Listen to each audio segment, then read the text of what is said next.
اعوذ باللہ من الشیطان الرجیم بسم اللہ الرحمن الرحیم۔ اب اس صورت کا اقامت دین جو اس کا جو اصل جو ایکسس ہے، اس کا جو عمود ہے، اس کے اعتبار سے دوسرا نہایت اہم مقام اب آ رہا ہے۔ 8 آیات ہیں۔ اقامت دین کی جد و جہد کرنے والوں میں کیا اوصاف ہونے چاہیے؟ اگر یہ اوصاف نہیں ہوں گے تو وہ اقامت دین کی جد و جہد نہیں کر سکیں گے۔ تو یہاں پر نقشہ کھینچا جا رہا ہے اس سیرت کا، اس کردار کا، کہ جو لوگ یہ طے کر لیں کہ ان صلاتی و نسکی و محیای و مماتی للہ رب العالمین، جو اصولی طور پر ایک عزم کر لیں کہ اب ہمیں اپنی بہترین توانائیاں اور قوتیں صرف کرنی ہے اللہ کے دین کو قائم کرنے کے لیے، تو ان کے اندر کیا اوصاف پیدا ہونے چاہیے؟ وہ جو علامہ اقبال کا ایک بڑا سادہ سا شعر ہے، ہو صداقت کے لیے جس دل میں مرنے کی تڑپ، پہلے اپنے پیکر خاکی میں جاں پیدا کرے۔ تو یہ اوصاف اپنے اندر پیدا کرو تاکہ تم اقامت دین کی جد و جہد کے لیے واقعتاً موضوع ہو سکو۔ پہلی بات، فما اوتیتم من شیء فمتاع الحیات الدنیا، جو شے بھی تمہیں دنیا میں دی گئی ہے بس وہ دنیا کی زندگی کا ساز و سامان ہے، برتنا ہے۔ وما عند اللہ خیر وابقی، اور جو کچھ اللہ کے پاس ہے وہ خیر ہے اور باقی رہنے والا ہے۔ للذین آمنوا وعلی ربہم یتوکلون، ان لوگوں کے لیے کہ جو ایمان رکھتے ہو اور اللہ پر، اپنے رب پر توکل کریں۔ یعنی پہلی بات یہ کہ دنیا و ما فیہا سے ان کا قلبی تعلق جو ہے وہ اس طرح کا ہو جائے کہ اس کی کوئی اہمیت اور وقت ان کے دل میں نہ رہے، اور انہیں یقین ہو جائے کہ اصل میں ہمارا مطلوب آخرت ہے، ہمیں جو چاہیے وہ آخرت ہے، اور اس کی طلب ان کے دل کے اندر راسخ ہو چکی ہو۔ جب تک یہ بے رغبتی نہیں ہوگی دنیا سے، اگر کہیں بھی یہ دنیا کی محبت جو ہے کہیں وہ لگی ہوئی ہے، پھانس آپ کے دل میں چبھی ہوئی ہے، تو ہو سکتا ہے کہ وہ کہیں اڑنگا لگائے گی اور آپ جو ہے اپنے خیال میں تو بڑی ترقی کر رہے ہیں اقامت دین کی جد و جہد میں، لیکن کہیں وہ ایسی اڑنگا لگائے گی کہ اونھے منہ نیچے گریں گے۔ پہلا فیصلہ یہ ہے کہ آدمی طے کر لے کہ میں طالب آخرت ہوں یا طالب دنیا ہوں، اور نمبر 2 یہ کہ توکل اللہ پر۔ یہ ایک آیت کے اندر یہ 2 شرطیں آئیں۔ اب آگے چلیے، والذین یجتنبون کبائر الاثم والفواحش، اور وہ لوگ کہ جو اجتناب کرتے رہیں بڑے بڑے گناہوں سے اور بے حیائی کے کاموں سے۔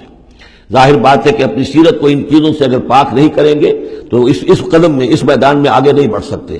لیکن یہاں دوبارہ نوٹ کر لیجئے کہ یہی مضمون سورہ نساء میں آ چکا ہے۔ ان تجتنبوا کبائر ما تنہون عنہ نکفر عنکم سیئاتکم وندخلکم مدخلا کریما، دوسری مرتبہ اب یہاں آ گیا ہے۔ یعنی یہ کہ اقامت دین کے جو جد و جہد کرنے والے ہوں انہیں کبائر کے بارے میں اصل میں زیادہ حساس ہونا چاہیے۔ صغائر کے معاملے میں جس قدر زیادہ حساس ہم ہو گئے ہیں وہ اصل میں ایک بالکل غلط رخ ہے۔ صغائر کے بارے میں کم اور کبائر کے بارے میں ہو اصل۔ صغائر تو از خود بھی ان الحسنات یذهبن السیئات، جو نیکیاں ہم کرتے ہیں اس سے خود بخود بھی وہ ایسے صغیرہ گناہ جو ہے معاف ہوتے چلے جاتے ہیں، لیکن ہو جاتا ہے الٹا برعکس ہو جاتا ہے معاملہ کہ ایک آدمی ان چیزوں میں تو بہت ہی جزرس ہو جائے اور بہت ہی باریک بین ہو جائے، لیکن جو حضرت مسیح کے الفاظ ہیں کہ مچھر تو چھانتے ہو اور سموچے اونٹ نکل جاتے ہو، یہ صورتحال جو ہے یہ بڑی ہی یوں سمجھیے کہ پیتھولوجیکل کنڈیشن ہے، یہ بیماری کی صورت ہے۔ یہ ہے کہ بڑے بڑے گناہوں سے اپنے آپ کو پاک کرو اور فواحش سے اور بے حیائی سے۔ وَإِذَا مَا غَضِبُوا هُمْ يَغْفِرُونَ، اور یہ کہ اگر کبھی کہیں غصہ آ جائے، جیسا کہ ہم پڑھ چکے ہیں سورہ حامیم سجدہ میں بھی کہ وَإِمَّا يَنزَغَنَّكَ مِنَ الشَّيْطَانِ نَزْغٌ، وہ اگر شیطان کی کوئی چھوٹ لگنے ہی لگے تو فوراً اللہ کی پناہ طلب کرو۔ وَإِذَا مَا غَضِبُوا هُمْ يَغْفِرُونَ، جب انہیں غصہ آتا ہے تو اس غصے کو ڈھانپ دیتے ہیں، غصے کو پی جاتے ہیں۔ غفر کے معنی ڈھانپ دینا ہے، ویسے اس کے جو عام ترجمہ ہے معاف کر دیتے ہیں، بجائے اس کے کہ غصے میں کسی پر حملہ کریں اور کسی سے انتقام لیں، بلکہ اس کے اندر عفو کی صورت ہو جب غصہ آئے۔ ایک ہے سوچ سمجھ کر کوئی اقدام کرنا ہے، کوئی آپ نے چیلنج کرنا ہے کسی باطل کو اور اس میں کوئی آگے بڑھ کر آپ کو اقدام کرنا ہے، وہ اور بات ہے۔ ایک ہے کہ غصے میں آ کر کوئی اقدام کیا جائے۔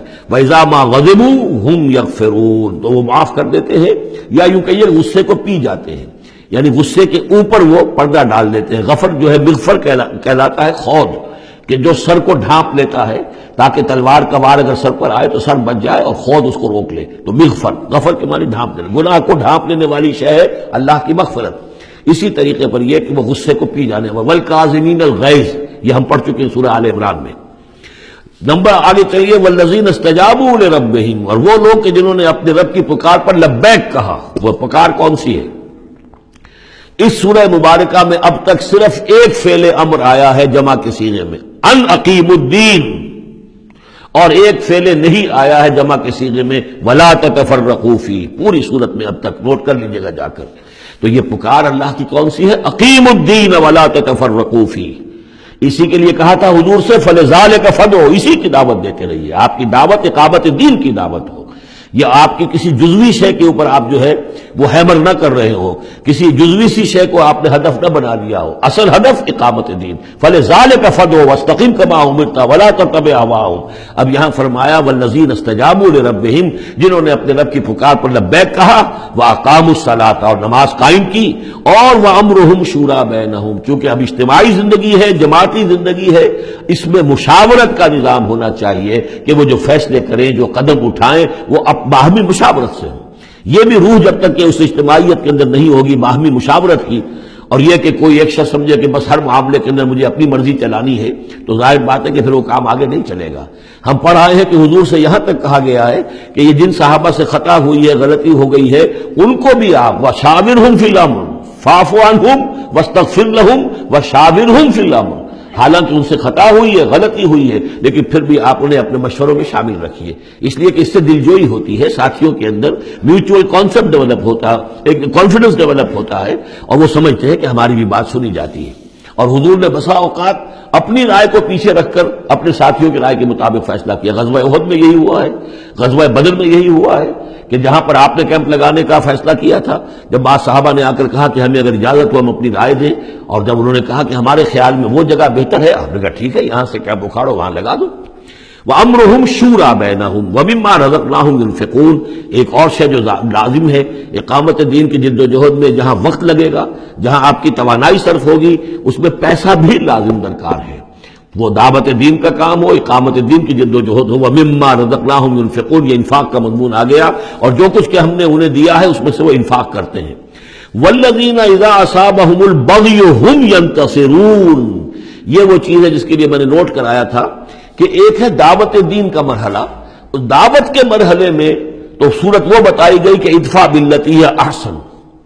اگر کوئی تمہیں گالی دے تم دعا دو، کوئی تمہیں پتھر مارے تم پھول پیش کرو. لیکن اقامت دین کی جد و جہد، اس کے اندر آگے چل کر معاملہ آتا ہے. جیسے قتال کا مرحلہ آ گیا تو وہاں تو فرمایا قاتلوا فی سبیل اللہ الذین یقاتلونکم اخرجوہم من حیث اخرجوکم، نکالو انہیں وہاں سے جہاں سے انہوں نے تمہیں نکالا ہے.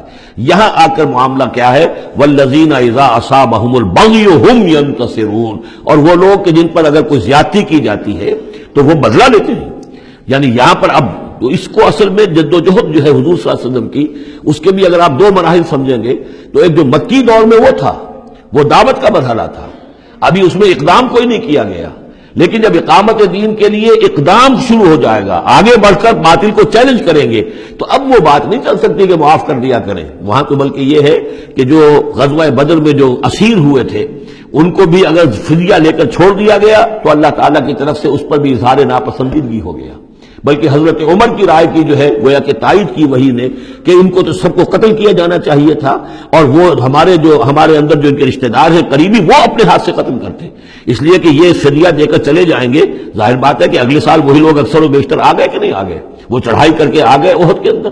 تو اس لیے وہاں پر آ کر جب اقامت دین کا مرحلہ جو ہے اقدام کے مرحلے میں وہ جد و جہد آتی ہے تو اس میں ہے والذین اذا اصابہم البغی ہم ینتصرون. یہ گویا کہ ان دونوں مراحل کا آپس کا فرق اور تفاوت ہے. صدق اللہ العظیم.